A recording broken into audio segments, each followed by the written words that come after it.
തൃപ്പൂണിത്തുറ പൂർണ്ണത്രയീശ ക്ഷേത്രത്തിലെ വൃശ്ചികോത്സവവുമായി ബന്ധപ്പെട്ടാണ് ഇന്ന് കോടതിയുടെ ഭാഗത്തു നിന്നും ഈ ആന എഴുന്നള്ളിപ്പുമായി ബന്ധപ്പെട്ടുള്ള പലതരത്തിലുള്ള വിമർശനങ്ങൾ ചോദ്യം ചെയ്യലൊക്കെ ഉണ്ടായത്. ഈ മാനദണ്ഡം ലംഘിച്ചു എന്ന് അത് എന്തിന്റെ പേരിലാണ് എന്നാണ് കോടതി ചോദിക്കുന്നത്. മതത്തിന്റെ പേരിൽ എന്തും ചെയ്യാനാവില്ല. നടന്നത് കോടതിയോടുള്ള വെല്ലുവിളി എന്നാണ് കോടതി പറയുന്നത്. അതിരൂക്ഷമായിട്ടുള്ള വിമർശനങ്ങൾ. ദേവസ്വം ഭാരവാഹികൾ ഉത്തരവാദിത്തോടെ പെരുമാറണം, സാമാന്യ ബുദ്ധിയിലെ എന്നുൾപ്പെടെയുള്ള ചോദ്യങ്ങളാണ് കോടതി ചോദിക്കുന്നത്. എസ് രാഗിനുണ്ട് വിവരങ്ങൾ നൽകാൻ. രാഗിൻ, വളരെ രൂക്ഷമായ വിമർശനങ്ങൾ കോടതിയുടെ ഭാഗത്തുനിന്ന് വരുന്നു. ഇതിൽ ദേവസ്വത്തിന്റെ ഭാഗത്ത് എന്തെങ്കിലും ഒരു പ്രതികരണം കോടതി അറിയിക്കുകയുണ്ടായിട്ടുണ്ടോ?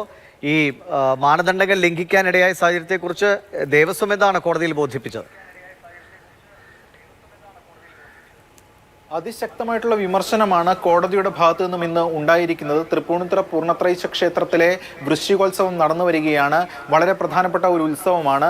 അതിൽ തുടക്കഘട്ടത്തിൽ മാനദണ്ഡങ്ങൾ അങ്ങനെ ലംഘിക്കപ്പെട്ടിട്ടുണ്ടായിരുന്നില്ല. പക്ഷേ തൃക്കേട്ട പുറപ്പാട് ദിവസം അന്ന് അത് വളരെ പ്രധാനപ്പെട്ട ഒരു ചടങ്ങാണ് ക്ഷേത്രത്തെ സംബന്ധിച്ചിടത്തോളം. അന്നാണ് ഇത് ലംഘിക്കപ്പെട്ടതായി പറയുന്നത്. വനംവകുപ്പ് ഈ സംഭവത്തിൽ കേസെടുത്തു. കാരണം ആനകളുടെ അകലം കൃത്യമായി തന്നെ പാലിച്ചില്ല. അതോടൊപ്പം തന്നെ ഹൈക്കോടതി മുന്നോട്ട് വെച്ച ഈ ആന എഴുന്നള്ളിപ്പുമായി ബന്ധപ്പെട്ട കാര്യങ്ങളിൽ ഒരു കാര്യങ്ങളും കൃത്യമായി പാലിച്ചില്ല എന്നതായിരുന്നു വനംവകുപ്പിന്റെ കണ്ടെത്തൽ. തുടർന്നാണ് ഇന്ന് കേസ് വീണ്ടും ഹൈക്കോടതിയുടെ പരിഗണനയിലേക്ക് വന്നത്. ജില്ലാ കളക്ടർ റിപ്പോർട്ട് സമർപ്പിച്ചു. ആ റിപ്പോർട്ടിൽ പറയുന്നത് ഇതിൽ കൃത്യമായിട്ടുള്ള കാര്യങ്ങൾ കോടതി മുന്നോട്ട് വെച്ചിട്ടുള്ള മാർഗനിർദ്ദേശങ്ങൾ പാലിച്ചിട്ടില്ല എന്നാണ്. തുടർന്നാണ് കോടതി രൂക്ഷമായ ഭാഷയിൽ വിമർശിച്ചത്.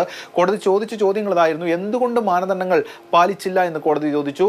മതം അല്ലെങ്കിൽ മതത്തിന്റെ പേരിൽ എന്തും ചെയ്യാൻ കഴിയില്ല എന്ന് കോടതി പറഞ്ഞു. കോടതിയുള്ള പരസ്യമായിട്ടുള്ള കോടതിയുടെ അധികാരത്തെ സംബന്ധിച്ചുള്ള പരസ്യമായ വെല്ലുവിളിയാണ് ഇവിടെ ഉണ്ടായിട്ടുള്ളത്. സാമാന്യ ബുദ്ധിയിലെ ഈ കാര്യങ്ങളിൽ എന്നതാണ് കോടതി ചോദിച്ചത്. മറ്റൊന്ന്, ഈ സുരക്ഷയ്ക്ക് വേണ്ടിയിട്ടാണ് ഇത്തരത്തിലുള്ള മാർഗനിർദ്ദേശങ്ങൾ പറയുന്നത്. അത് അംഗീകരിക്കുക, അത് നടപ്പിലാക്കുക എന്നതാണ് വേണ്ടത്. കോടതി മുന്നോട്ട് വെച്ചിട്ടുള്ള കാര്യങ്ങൾ നടപ്പിലാക്കിയില്ലെങ്കിൽ ജാമ്യം ലഭിക്കാത്ത കുറ്റമാണ് എന്ന് ചൂണ്ടിക്കാണിച്ചുകൊണ്ട് കൊച്ചിൻ ദേവസ്വം ബോർഡിനെ ശക്തമായ രീതിയിൽ താക്കീത് ചെയ്തിട്ടുണ്ട് കോടതി. മാത്രമല്ല, ദേവസ്വം ഓഫീസറോട് റിപ്പോർട്ട് സമർപ്പിക്കാൻ പറഞ്ഞിട്ടുണ്ട്. സത്യവാങ്മൂലം നൽകാനാണ് പറഞ്ഞിരിക്കുന്നത് വിശദീകരണവുമായി ബന്ധപ്പെട്ടുകൊണ്ട്. ഇനി ഇത്തരത്തിൽ ഒരു കാരണവും അല്ലെങ്കിൽ ഒരു തരത്തിലുള്ള മാർഗനിർദ്ദേശങ്ങൾ ലംഘനവും അനുവദിക്കില്ല എന്ന് കോടതി വ്യക്തമാക്കിയിട്ടുണ്ട്. ഒരു ദിവസത്തേക്കാണെങ്കിൽ പോലും ലംഘനം തന്നെയാണ്, നിയമലംഘനം തന്നെയാണ്. അത് അംഗീകരിക്കാൻ കഴിയില്ല എന്നാണ് കോടതി പ്രധാനമായും ആനയെ നിർത്തുന്നത്, അളന്ന് നിർത്തുന്നതിന്റെ ഒക്കെ ദൃശ്യങ്ങൾ നമ്മൾ കണ്ടതാണ്. സാധാരണ ഇതിൽ 15 ആനകളാണ്. അപ്പോൾ അളന്ന് കൃത്യമായ അകലമൊക്കെ പാലിച്ച് നിർത്തിയത്. പിന്നെ ഈ തൃക്കേട്ട പുറപ്പാടിന്റെ ദിവസമാണല്ലോ ഇങ്ങനെയൊരു മാറ്റം വന്നത്. അത് ആളുകളെ നിയന്ത്രിക്കാൻ പറ്റാത്ത സാഹചര്യമാണോ ഉണ്ടായത്? അതിനെക്കുറിച്ച് എന്തെങ്കിലും കോടതിയിൽ ദേവസ്വം ബോർഡ് അതിൻ്റെ ഒരു വിശദീകരണം കൃത്യമായി നൽകിയോ? കോടതിയിൽ ദേവസ്വം ബോർഡിനോട് വിശദമായിട്ടുള്ള സ്റ്റേറ്റ്മെന്റ് അല്ലെങ്കിൽ അഫിഡവിറ്റ് ഫയൽ ചെയ്യാനാണ് ഇപ്പോൾ ആവശ്യപ്പെട്ടിരിക്കുന്നത്. അവർ നേരത്തെ അടക്കം വ്യക്തമാക്കിയത് മഴ പെയ്യുന്ന ഘട്ടത്തിൽ അവിടേക്ക് മാറ്റി നിർത്തുകയാണ് ഉണ്ടായിട്ടുള്ളത് തുടങ്ങിയ കാര്യങ്ങളാണ്. പക്ഷേ അതൊന്നും കോടതി പരിഗണിക്കാൻ തയ്യാറായിട്ടില്ല. കോടതി ഇപ്പോൾ പ്രത്യേകിച്ചും വനംവകുപ്പ് കേസെടുത്തിട്ടുണ്ട്, സോഷ്യൽ ഫോറസ്ട്രി വിഭാഗം. മാത്രമല്ല, ജില്ലാ കളക്ടർ റിപ്പോർട്ട് അടക്കം ഇതുമായി ബന്ധപ്പെട്ടുണ്ട്. മാത്രമല്ല, ഇക്കാര്യങ്ങൾ പരിശോധിക്കാനും നേരത്തെ പറഞ്ഞിരുന്നു. അങ്ങനെ ഒരു മോണിറ്ററിംഗ് സംവിധാനം വനംവകുപ്പിന്റെ അടക്കം നേതൃത്വത്തിൽ അവിടെ ഉണ്ട്. ഇതിന് ശേഷമാണ് ഇത്തരം കാര്യങ്ങൾ ലംഘിക്കപ്പെട്ടതായി മനസ്സിലാക്കുന്നത്. ഈ ആനകൾ തമ്മിൽ നിർത്തുമ്പോൾ 3 മീറ്ററിന്റെ അകലം കൃത്യമായി പാലിക്കണമെന്നാണ് കോടതി പറഞ്ഞ ഒരു കാര്യം. മറ്റൊന്ന് കോടതി പറഞ്ഞത്, ഈ മുൻപിൽ തീവെട്ടി പിടിക്കുന്ന ഘട്ടത്തിൽ അത് 5 മീറ്റർ അകലം വേണം. അത് ഉണ്ടായില്ല എന്ന് വ്യക്തമാകുന്നു. അതോടൊപ്പം തന്നെ ഈ ആനയും ജനങ്ങളും തമ്മിലുള്ള അകലം അതൊരു 8 മീറ്ററോളം വേണം എന്നും കോടതി വ്യക്തമാക്കിയിരുന്നു. ഇത് 3 കാര്യങ്ങളാണ് പ്രധാനമായും ലംഘിച്ചത് എന്നതാണ് ഇപ്പോൾ വനം വകുപ്പിന്റെ കണ്ടെത്തലായി വന്നിട്ടുള്ളത്. ഇതിന്റെ അടിസ്ഥാനത്തിലാണ് ഇവിടെ ഇപ്പോൾ മഴയായതുകൊണ്ടാണ് അത്തരത്തിൽ ഉള്ള ഒരു അവസ്ഥ വന്നതെന്നുള്ളതാണ് ദേവസ്വം അവിടെ നൽകിയിട്ടുള്ള വിശദീകരണം എന്ന് പറയുന്നത്. പക്ഷെ മറ്റിടങ്ങളിലൊക്കെ സാധാരണ ഈ പറയുന്ന അകലമൊക്കെ നമ്മൾ കാണുന്നതാണ്. ഏത് തരത്തിലാണ് പ്രാക്ടിക്കൽ ആകുമ്പോൾ അത് എങ്ങനെയാണെന്നുള്ളത്. ഇപ്പോൾ പൂരത്തെ സംബന്ധിച്ചിടത്തോളം ഇനിയൊരു പക്ഷേ ഇത് ഉത്സവങ്ങളുടെയും പൂരങ്ങളുടെയും കാലം വരാൻ പോവുകയാണ്. ഇത് വലിയ തരത്തിൽ ബാധിക്കില്ലേ? ദേവസ്വം ബോർഡ് പ്രസിഡന്റിനെ കൊച്ചിൻ ദേവസ്വം ബോർഡ് പ്രസിഡന്റിനെ ഫോണിൽ വിളിച്ചപ്പോഴാണ് അദ്ദേഹം ഇക്കാര്യം വ്യക്തമാക്കിയത്. അക്ഷയ് സൂചിപ്പിച്ചതുപോലെ ഈ വരും ദിവസങ്ങളിൽ അല്ലെങ്കിൽ വരും നാളുകളിൽ ഇനി ഉത്സവകാലമാണ് കേരളത്തെ സംബന്ധിച്ചിടത്തോളം, ക്ഷേത്രങ്ങളെ സംബന്ധിച്ചിടത്തോളം. കഴിഞ്ഞ തവണയൊക്കെ ഒട്ടനവധി തരത്തിലുള്ള പല അപകടങ്ങളും, ഈ ആന ഇടഞ്ഞുണ്ടാകുന്ന അപകടങ്ങളൊക്കെ ഏറിയിരുന്നു. അതിൻ്റെ കൂടി അടിസ്ഥാനത്തിലാണ് കോടതി ഇക്കാര്യങ്ങളിൽ കർശന നിലപാട് സ്വീകരിച്ചത്. ഇനി അങ്ങോട്ട് പല ഉത്സവങ്ങളും വരാനിരിക്കുന്നുണ്ട്. കൂടുതൽ ആനകൾ എത്തുന്ന ക്ഷേത്രങ്ങളുണ്ട്. തൃശ്ശൂർ പൂരം പോലെയുള്ള ക്ഷേത്രങ്ങളിൽ അവിടെയൊക്കെ തന്നെ കൂടുതൽ ആനകൾ എത്തുന്നതാണ്. ശരി, രാഗിൻ തിരികെ വരെ. ഇപ്പോൾ Shri M K Sudarshan, Kochi Devaswom board പ്രസിഡന്റാണ്. അദ്ദേഹം ടെലിഫോൺ ലൈനിൽ. ശ്രീ സുദർശൻ, വളരെ ഒരു സങ്കീർണമായ അവസ്ഥയിലാണ് സത്യത്തിൽ ദേവസ്വം ബോർഡ് അടക്കമുള്ളത്. ഇതിപ്പോൾ പൂർണ്ണത്രയീശ ക്ഷേത്രത്തിലെ സ്ഥിതിയാണ്. ഈ രീതിയിൽ കേസും നടപടികളുമാണെങ്കിൽ കേരളത്തിലെ ഓരോ ഉത്സവത്തിനും അത് കേസിലും കാര്യങ്ങളിലേക്കും എത്തുമെന്ന കാര്യത്തിൽ തർക്കമില്ല. കാരണം പ്രായോഗികമായി ഒരുപാട് ബുദ്ധിമുട്ടുകൾ ഈ വിഷയത്തിലുണ്ട്. നിങ്ങൾക്ക് ദേവസ്വം ബോർഡിന് എന്താണ് ചെയ്യാൻ കഴിയുക? ഇപ്പോൾ ഒരു ഉത്സവം അതിൻ്റെ ആചാരങ്ങൾ അനുഷ്ഠാനങ്ങളൊക്കെ പാലിച്ച് നടത്തണമെങ്കിൽ ഒരുപാട് നിബന്ധനകൾ ഉണ്ടാകുന്ന അവസ്ഥയിൽ ദേവസ്വം ബോർഡ് എന്ത് ചെയ്യും? ഈ നിലവിൽ ഇനി അങ്ങോട്ടേക്ക് ദിവസങ്ങളുടെ ഗ്യാപ്പേ ഉള്ളൂ ഓരോ പൂരത്തിനും ഉത്സവത്തിനും. വെല്ലുവിളിച്ചു എന്നുൾപ്പെടെയാണ് കോടതി പറയുന്നത്. അപ്പോൾ എന്ത് മറുപടി നൽകാൻ, കോടതിയെ തൃപ്തിപ്പെടുത്തുന്ന രീതിയിൽ ഒരു മറുപടി നൽകാൻ നിങ്ങൾക്ക് സാധിക്കും? ഇപ്പോ ഈ തൃപ്പൂണിത്തുറ വൃശ്ചികോത്സവവുമായിട്ട് ബന്ധപ്പെട്ടിട്ടുള്ള കാര്യമാണ് കോടതിയിൽ വന്നിരിക്കുന്നത്. അതില് ദേവസ്വം ബോർഡിന്റെ ഭാഗത്തു നിന്ന് ഞങ്ങൾ ഒരു അപേക്ഷ ഹൈക്കോടതിക്ക് കൊടുത്തിരുന്നു. അതായത് ഇതിലുള്ള നിബന്ധനകൾ ഇതിൽ അയവ് വേണമെന്നും പറഞ്ഞുകൊണ്ട് നമ്മൾ കൊടുത്തിരുന്നു. പക്ഷെ അത് കോടതി അംഗീകരിച്ചില്ല. അപ്പോൾ അതിന്റെ ഭാഗമായിട്ട് ഇപ്പൊ വൃശ്ചികോത്സവം നടന്നുകൊണ്ടിരിക്കുകയാണ്. അപ്പൊ കഴിയുന്നതും കോടതിയുടെ മാനദണ്ഡങ്ങൾ, ഇപ്പൊ നിലവിലുള്ള മാനദണ്ഡങ്ങൾക്കനുസരിച്ചാണ് നമ്മൾ അവിടുത്തെ എഴുന്നള്ളിപ്പ് മറ്റുള്ള ചടങ്ങുകളെല്ലാം സംഘടിപ്പിച്ചിരിക്കുന്നത്. അതില് ഇപ്പോ കഴിഞ്ഞ ദിവസം തൃക്കേട്ട ഉത്സവവുമായിട്ട് ബന്ധപ്പെട്ട് ആനകളുടെ എഴുന്നള്ളിപ്പില് അപാകതകൾ ഉണ്ടായെന്ന് പറഞ്ഞ് കോടതിയുടെ ഭാഗത്തു നിന്ന് ഒരു പരാമർശം ഉണ്ടായിട്ടുണ്ട്. അപ്പൊ അത് ആ സമയത്ത് ആന പന്തലിട്ടിട്ടുണ്ട്. ആ പന്തലിൽ ഉൾക്കൊള്ളാൻ കഴിയാത്ത വിധത്തിലാണ് ഈ 15 ആനകൾ അവിടെ നിർത്തേണ്ടി വരിക. അപ്പോ അത് ആദ്യത്തെ ദിവസങ്ങളിൽ നമ്മൾ 2 ലൈനായിട്ടാണ് ആനകളെ ഈ ഡിസ്റ്റൻസ് പാലിച്ചുകൊണ്ട് നമ്മൾ നിർത്തിയത്. അതുപോലെ തന്നെയാണ് തൃക്കേട്ടയിലും നമ്മൾ ആദ്യമേ തന്നെ നമ്മൾ നിർത്താൻ ശ്രമിച്ചത്. പക്ഷെ പെട്ടെന്ന് അതിശക്തമായിട്ടുള്ള മഴ വന്നപ്പോഴാണ് അത് ആനകളെല്ലാം കൂടി പന്തലിലോട്ട് നമ്മൾ കൊണ്ടുവരേണ്ടി വന്നത്. അതിനുശേഷം പിന്നെ അതിനനുസരിച്ച് പഴയ പോലെ തന്നെ കോടതിയുടെ നിർദ്ദേശപ്രകാരമുള്ള മാനദണ്ഡങ്ങൾക്കനുസരിച്ചാണ് എഴുന്നള്ളിപ്പ് നടത്തി വരുന്നത്. പക്ഷെ ഇതിലുള്ള പ്രധാനപ്പെട്ട കാര്യം എന്ന് പറയുന്നത് നിങ്ങളിവിടെ നേരത്തെ സൂചിപ്പിച്ച പോലെ തന്നെയാണ്. ഇത് കേരളത്തിലുള്ള എല്ലാ ഉത്സവങ്ങളെയും അത് ബാധിക്കുന്ന രീതിയിലാണ് ഇപ്പോഴത്തെ ഈ. അല്ല, അത് തന്നെയാണ് ഇതിപ്പോ ഒരു ക്ഷേത്രത്തിൽ ഒതുങ്ങുന്നതല്ല, പ്രത്യേകിച്ചും തൃശ്ശൂർ പൂരമൊക്കെ വരാനിരിക്കുന്നതാണ്. അപ്പോൾ എന്താണ് സാധ്യമായ കാര്യം? നമ്മുടെ കാലങ്ങളായി തുടർന്നു വരുന്ന രീതിയാണ് മൃഗങ്ങളെ സംരക്ഷിക്കണം, അതിന് പോറലേൽക്കുന്ന സാഹചര്യം ഉണ്ടാകാതിരിക്കുന്നത്, അവരുടെ സുരക്ഷയെ കരുതിയാണ് ഇങ്ങനെ മാനദണ്ഡങ്ങൾ, മനുഷ്യന്റെ സുരക്ഷയും കരുതി. പക്ഷേ അതെല്ലാം നിലനിർത്തിക്കൊണ്ട് നമുക്ക് പ്രായോഗികമായി എങ്ങനെ ഈ മാനദണ്ഡങ്ങൾ നടപ്പിലാക്കാൻ കഴിയുമെന്ന് വലിയ ചോദ്യമല്ലേ? അല്ല, അപ്പൊ അതില് നമ്മൾക്ക് സർക്കാരിന്റെ ഒരു ഇടപെടല് ഏറ്റവും വലിയ അത്യാവശ്യമാണ്. അപ്പൊ ആ രീതിയിൽ സർക്കാരിനോട് നമ്മൾ അഭ്യർത്ഥിച്ചിട്ടുണ്ട്. സർക്കാരിന്റെ ഭാഗത്തു നിന്നും അനുകൂലമായിട്ടുള്ള രീതിയിൽ തന്നെയാണ് നിലപാട് വന്നിരിക്കുന്നത്. പക്ഷെ നിയമമായിട്ട് ഇതിപ്പോ ഹൈക്കോടതി ഈ മാനദണ്ഡങ്ങൾ പ്രഖ്യാപിച്ചിരിക്കുന്നത് സുപ്രീം കോടതിയിലുള്ള നിയമങ്ങൾക്കനുസൃതമായിട്ടാണ്, സെൻട്രൽ നിയമങ്ങൾക്കനുസൃതമായിട്ടാണ്. അപ്പോ ആ രീതിയിൽ കേരള സർക്കാരിന്റെ ഇടപെടലും അതിന് കേന്ദ്ര സർക്കാരും കൂടി ഇടപെടുമ്പോഴാണ് അതിന് ഇപ്പോ നമ്മൾ വിചാരിക്കുന്ന രീതിയിലുള്ള ഒരു മാറ്റം കൊണ്ടുവരാൻ കഴിയുന്നതെന്നാണ് മനസ്സിലാക്കാൻ കഴിഞ്ഞിട്ടുള്ളത്. അപ്പൊ ആ രീതിയിലാണ് എല്ലാ ദേവസ്വം ബോർഡുകളിൽ നിന്നും ഇങ്ങനെ ഒരു ആവശ്യം സർക്കാരിലേക്ക് പോയിട്ടുണ്ടോ? തിരുവിതാംകൂർ ദേവസ്വം ബോർഡും നാളെ എല്ലാ ദേവസ്വം ബോർഡുകളുടെ ഒരു മീറ്റിംഗ് തിരുവനന്തപുരത്ത് വെച്ചിട്ടുണ്ട്. അപ്പൊ അതിൽ കുറച്ചും കൂടി വ്യക്തമായിട്ടുള്ള രീതിയിൽ ഈ കാര്യത്തിൽ ഇടപെടൽ ഉണ്ടാവുമെന്ന് തന്നെയാണ് ഞങ്ങൾ പ്രതീക്ഷിക്കുന്നത്. പക്ഷെ എന്ത് ഇടപെടലാണ് സാധ്യമാവുക? അല്ല, അതില് ഈ ഡിസ്റ്റൻസിന്റെ ഇതിന്റെ ദൂരം അത് എങ്ങനെയാണ് നമുക്കതില് വളരെ സുരക്ഷിതമായിട്ടുള്ള രീതി, അതായത് ആനകൾക്കും അതുപോലെ തന്നെ ഭക്തജനങ്ങൾക്കും ഒരു സുരക്ഷിതമായിട്ടുള്ള രീതിയിൽ നടത്തിക്കൊണ്ടു പോകാൻ ഏത് രീതിയിലാണ് അത് മാറ്റം വരുത്തേണ്ടത്, അതിനെപ്പറ്റിയാണ് ചർച്ചകൾ വരുന്നതും അത് സർക്കാരിന്റെ ഭാഗത്ത് ഇടപെടൽ ഉണ്ടാകേണ്ടത്. ഈ ദൂരപരിധിയിൽ ഉൾപ്പെടെ നിലവിലുള്ള മാർഗനിർദ്ദേശങ്ങൾ അത് അശാസ്ത്രീയവും ഏകപക്ഷീയവുമാണെന്നുള്ള വാദം അത് നിങ്ങൾക്കാകെ ഉണ്ടോ?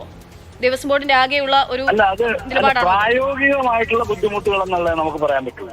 പ്രായോഗികമായിട്ടുള്ള ബുദ്ധിമുട്ട്, കാരണം ഇത്രയും വർഷങ്ങളായിട്ടോ നൂറ്റാണ്ടുകളായിട്ടോ തുടർന്ന് വരുന്ന ആചാരങ്ങൾ അല്ലെങ്കിൽ ഒരു ഉത്സവാഘോഷങ്ങൾ പെട്ടെന്ന് അതിന്റെ പ്രഭ കെടുത്തുന്ന രീതിയിലുള്ള പുതിയ നിയന്ത്രണങ്ങളും നിബന്ധനകളും വരുമ്പോൾ തീർച്ചയായിട്ടും അത് ഒരു നമ്മുടെ ആഘോഷങ്ങൾ എല്ലാത്തിനെയും ബാധിക്കുന്നതാണ്.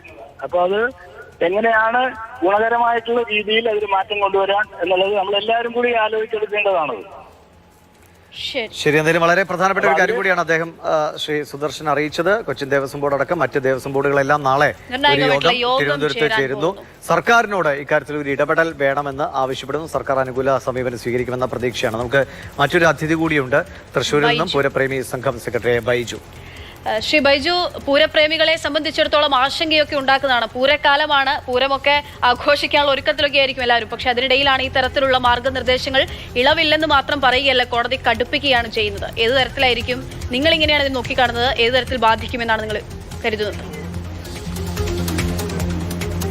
വളരെ ദൗർഭാഗ്യകരമായിട്ടുള്ളൊരു നിരീക്ഷണമാണ് ഇന്ന് കോടതി നടത്തിയിട്ടുള്ളത്. കാരണം എന്താ വെച്ചിട്ടുണ്ടെങ്കിൽ പൂരപ്രേമികൾ കോടതിയുടെ ഭാഗത്തുനിന്ന് ഒരു അനുകൂല തീരുമാനമുണ്ടാവും എന്നുള്ള പ്രതീക്ഷയിലാണ് ഇത്ര കാലം ഇരുന്നിരുന്നത്. കാരണം എന്താ വെച്ചിട്ടുണ്ടെങ്കിൽ ഈ നാട്ടാന പരിപാലന ചട്ടവുമായി ബന്ധപ്പെട്ട് കുറേ വർഷങ്ങളായി തുടരുന്ന ഒരു നിയമ പോരാട്ടമാണിത്. ഇത് സുപ്രീം കോടതിയിലും ഈ നിയമം പോരാട്ടം നടക്കുന്നുണ്ട്. സുപ്രീം കോടതി പറഞ്ഞിട്ടുള്ളൊരു നിരീക്ഷണം എന്താണെന്ന് വെച്ചാൽ സഫിഷ്യൻറ്റ് ഡിസ്റ്റൻസ്, അതായത് ഒരു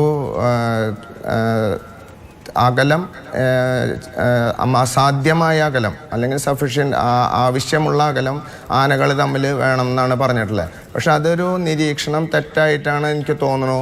3 മീറ്റർ എന്നുള്ളത് നിശ്ചയിക്കാൻ സുപ്രീം കോടതി വിധിയിൽ പറഞ്ഞിട്ടില്ല.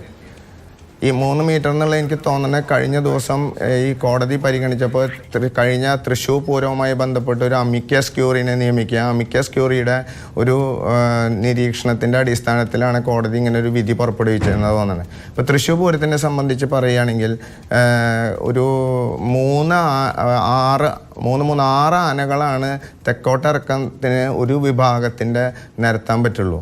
അപ്പോൾ അതൊക്കെ വളരെ ബുദ്ധിമുട്ടുണ്ടാക്കുന്നൊരു കാര്യമാണ്. ഒരിക്കലും അത് നമുക്ക് ചിന്തിക്കാൻ കൂടി പറ്റില്ല. തൃശ്ശൂർ പൂരത്തിന്റെ പ്രായോഗികമായി കോടതി പറഞ്ഞിട്ടുള്ള കാര്യങ്ങൾ മാനദണ്ഡങ്ങളൊക്കെ അനുസരിച്ച് തന്നെയാണ്, അതിൽ മാറ്റം വരാൻ പാടില്ല. ശരിയാണ്, അത് പ്രാവർത്തികമാക്കേണ്ടതാണ്. പക്ഷേ അനുഷ്ഠാനങ്ങൾ, ആചാരങ്ങൾ അതിങ്ങനെ തുടരുകയാണ്. തൃശ്ശൂർ പൂരമാണ് ഇതിൽ എല്ലാവരും ഒരു ഹൈലൈറ്റായി നിൽക്കുന്നത്. കാരണം പൂരം നടത്തിപ്പ് ഈ ഒരു മാനദണ്ഡങ്ങളാണെങ്കിൽ എങ്ങനെ മഠത്തിൽ വരെ അടക്കമുള്ള കാര്യങ്ങൾ നടത്താൻ പറ്റുമെന്ന് മന്ത്രിമാരടക്കം ചോദിച്ചതാണ്. ഇപ്പോൾ നമുക്കറിയാം, ജല്ലിക്കെട്ട് നിരോധനം വന്നപ്പോൾ എന്ത് രീതിയിലുള്ള പ്രതിഷേധങ്ങളാണ് ഉണ്ടായത്. ഒടുവിൽ അതെങ്ങനെ സാധ്യമായി? ആ നാടിന്റെ സംസ്കാരവുമായി ബന്ധപ്പെട്ടതാണ്, അതിനെ ആ രീതിയിൽ തുടരാൻ അനുവദിക്കണമെന്ന ഒരു തീരുമാനം വന്നു. ആ രീതിയിലേക്കൊക്കെ അങ്ങനെ ഒരു വലിയ രീതിയിലേക്ക് പ്രതിഷേധം പോകേണ്ട ഒരു സാഹചര്യം ഒക്കെ വരുമോ എന്നാണ് ആശങ്ക. അതല്ല, പക്ഷെ ഇവിടെ കോടതി പറയുന്ന ഒരു കാര്യം കൂടി പ്രത്യേകം ശ്രദ്ധിക്കേണ്ടതുണ്ട്. മതത്തിന്റെ പേരിൽ എന്തും ചെയ്യാനാകില്ലെന്നാണ് കോടതി പറയുന്നത്. ഒരിക്കലും ഇതൊരു മതത്തിന്റെ പേരിലുള്ള ഒരു ഉത്സവമായിട്ട് കാണരുത് എന്നുള്ളതാണ് ഞങ്ങളുടെ വ്യക്തമായിട്ടുള്ള അഭിപ്രായം. ഒരിക്കലും മതത്തിന്റെ പേരിലുള്ള ഉത്സവമായിട്ട് ഇതിനെ കാണരുത്. ഇത് എല്ലാവരും ഒത്തൊരുമോടുകൂടി ആഘോഷിക്കുന്ന ഒരു ഉത്സവമാണ് തൃശ്ശൂർ പൂരൊക്കെ മാതിരിയുള്ള ഉത്സവങ്ങൾ. അത് ഏത് നാട്ടിലാണെങ്കിലും ആ നാട്ടിലെ ജനങ്ങളെല്ലാവരും ഒരിക്കലും മതത്തിൻ്റെ പേരിൽ കാണരുത്. ദൈവത്തെ ഓർത്ത് അങ്ങനെ പറയാണ്, മതത്തിൻ്റെ പേരിൽ ഈ ഒരു ഉത്സവം കാണരുത്. ഇതൊരിക്കലും അല്ല. ജല്ലിക്കെട്ടുമാരിയുള്ള ഒരു പ്രക്ഷോഭം ഇല്ലെങ്കിലും ഞങ്ങൾ പറ്റുന്ന ആളുകളിലേക്ക് ഞങ്ങളുടെ കൃത്യമായ സന്ദേശം എത്തിക്കാൻ ശ്രമിക്കുന്നുണ്ട്. കാരണം എന്താ വെച്ചിട്ടുണ്ടെങ്കിൽ ഇത് എല്ലാവരും ഒത്തൊരുമോട് കൂടി ആഘോഷിക്കുന്ന ഉത്സവമാണ്. അത് നിലനിന്നേ പറ്റൂ. കോടതിയോടും ഞങ്ങൾക്ക് അഭ്യർത്ഥിക്കാനുള്ളത് എന്താ വെച്ചിട്ടുണ്ടെങ്കിൽ ഈ ഒരു ഇത് നമ്മുടെ ഒരു സ്ഥലത്ത് തന്നെ എത്ര സാമ്പത്തികമായിട്ട് ഒരു ഉത്സവം നടക്കുമ്പോൾ ആ പ്രദേശത്തിന് എത്ര വലിയൊരു കാര്യം നടക്കുന്നുണ്ടെന്നുള്ള ആലോചിച്ചറിയാം. ഇതെല്ലാം ഒരു ദിവസം കൊണ്ട് പ്രായോഗികമായിട്ടുള്ള മാറ്റങ്ങളാവാം നമുക്ക്. അതായത് എന്തെങ്കിലും തരത്തിൽ ബുദ്ധിമുട്ടുകൾ ഉണ്ടെങ്കിൽ അതിനനുസരിച്ച് വ്യത്യാസങ്ങൾ വരുത്താം. പക്ഷേ ഇത് അപ്രായോഗികമായിട്ടുള്ള മാറ്റമാണ് ഇപ്പോൾ കോടതി പറഞ്ഞിട്ടുള്ളത്. അതൊരിക്കലും അംഗീകരിക്കാനായിട്ട് സാധിക്കില്ല എന്നുള്ളതാണ് വാസ്തവം. എന്ത് ഇടപെടലാണ് ഇപ്പോൾ നേരത്തെ ശ്രീ സുദർശൻ കൊച്ചിൻ ദേവസ്വം ബോർഡ് പ്രസിഡന്റ് പറഞ്ഞ് നാളെ ദേവസ്വം ബോർഡുകളുടെ യോഗം ചേരുന്നുണ്ട്, സർക്കാരിനോട് ആവശ്യപ്പെടുന്നു എന്നൊക്കെയാണ്. പക്ഷേ എന്ത് ഇടപെടലാണ് നിയമപരമായി സാധ്യമാകുന്നതെന്ന് വലിയ ചോദ്യമാണ്. മാസങ്ങൾ അങ്ങനെ ഒരു നീക്കം നടത്താൻ പോകുന്നു ഏതെങ്കിലും തരത്തിൽ? അതല്ല, ഞങ്ങൾ ഓൾറെഡി പ്രക്ഷോഭത്തിലാണ്. തൃശ്ശൂർ പൂരപ്രേമി സംഘം ഓൾറെഡി ഇത് എന്താ കാരണം വെച്ചിട്ടുണ്ടെങ്കിൽ നമ്മൾ പല ഇപ്പോൾ പ്രതീകാത്മക പൂരം കഴിഞ്ഞ ദിവസം തൃശ്ശൂർ നടത്തി കാണിച്ചു കൊടുത്തു എങ്ങനെയായിരിക്കും ഇനി പൂരം വരാൻ പോണേന്നുള്ളത്. കാരണം എന്താ വെച്ചിട്ടുണ്ടെങ്കിൽ എങ്ങനെയാണ് 6 ആനകൾ മാത്രം നിൽക്കുന്നൊരു തെക്കോട്ടിറക്കം ആണ് വരാൻ പോണേന്നുള്ളത് ജനങ്ങൾക്ക് കാണിച്ചു കൊടുത്തു. അതുകൊണ്ട് ഞങ്ങൾ വലിയൊരു പ്രക്ഷോഭത്തിലേക്കാണ് പോകുന്നത്. സർക്കാർ ഞങ്ങളോട് സംസാരിച്ചപ്പോൾ, സർക്കാർ ജനപ്രതിനിധികളായിട്ട് സംസാരിച്ചപ്പോൾ അവർ പറഞ്ഞത് അവർ നിയമനിർമ്മാണത്തിനായിട്ട് ശ്രമിക്കാം തന്നെയല്ലേ പറയാൻ പറ്റുള്ളൂ. ശ്രമിച്ച് അവർ അതിന് വേണ്ട കാര്യങ്ങൾ ചെയ്യാൻ. അപ്പം ഞങ്ങൾക്ക് വലിയൊരു പ്രതീക്ഷയാണുള്ളത്. നാളെ മന്ത്രിമാരുടെ സാന്നിധ്യത്തിൽ കൊച്ചിൻ ദേവസ്വം ബോർഡിൻ്റെയും തിരുവിതാംകൂർ ദേവസ്വം ബോർഡിൻ്റെയും മറ്റ് ദേവസ്വം പ്രതിനിധികളെയും തിരുവനന്തപുരത്ത് നടത്തുന്ന മീറ്റിങ്ങിൽ ഞങ്ങൾ വലിയ പ്രതീക്ഷ അർപ്പിക്കുന്നു. എല്ലാം അവസാനിയാവട്ടെ എന്ന് ഞങ്ങൾ ആശംസിക്കുന്നു. ശരി, എന്തായാലും പൂരപ്രേമികൾ ആഗ്രഹിക്കുന്ന അങ്ങനെയാണ്. ഈ ആചാരങ്ങളൊക്കെ അതേപടി നിലനിന്ന് കാണണമെന്ന് ആഗ്രഹിക്കുന്നവർ അങ്ങനെയാണ്. പക്ഷേ മറുഭാഗത്ത് ഇതിന്റെ നിയമവും കൃത്യമായി പാലിക്കേണ്ടതുണ്ട്. പൂരപ്രേമികളും ദേവസ്വം ബോർഡും ഒരുപോലെ സർക്കാരിൽ പ്രതീക്ഷ അർപ്പിക്കുന്നു എന്നുള്ളതാണ്. സർക്കാരിന്റെ ഇടപെടൽ കൂടി സാധ്യമാകുമെന്ന് നമുക്ക് പ്രതീക്ഷിക്കാം. അങ്ങനെയെങ്കിൽ പൂരത്തിനൊരു സർക്കാരിന് ഏത് തരത്തിൽ ഇടപെടാനാകും? കോടതി ആ തരത്തിലാണ് കുടയുന്നത്. ശരി, നമുക്ക് ഇനി മറ്റൊരു വളരെ നന്ദി ശ്രീ ബൈജു പ്രതികരണം അറിയിച്ചതിനൊപ്പം തന്നെ കൊച്ചിൻ ദേവസ്വം ബോർഡ് പ്രസിഡന്റ്